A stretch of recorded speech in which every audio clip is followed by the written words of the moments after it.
And a perfect example of the importance of becoming an organ donor, a 90-year-old California man, 90. He's still going strong and loving life 23 years after receiving a new heart. As Letitia Ordaz reports, he's on a new mission to find his donor's family so he can personally thank them.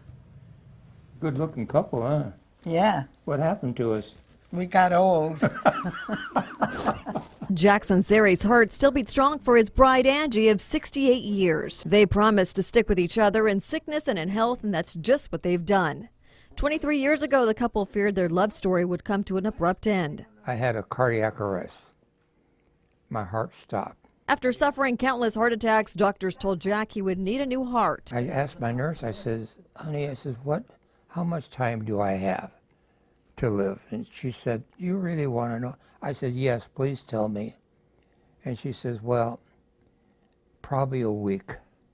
If the heart doesn't come in within a week, you're going to be gone. Jack says the nurse came back with some news. She went out. She came back 5 minutes later. She says, we have a heart for you. November 9th, 1995. I busted out into tears. I said, I'm going to call the Donor Association to find out, something about my donor.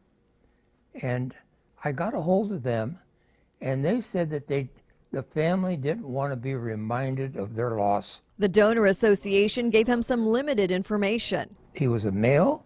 He was 44 years old. He had a brain aneurysm, and he just went to sleep. He and his wife Angie hope the donor's family will recognize the story and reach out. It's wonderful.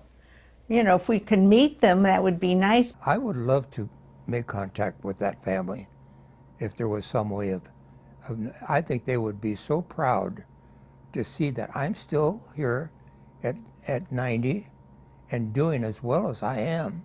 I want to thank them from the bottom of their heart. My heart. In Folsom, Leticia Ordaz, KCLA 3 News.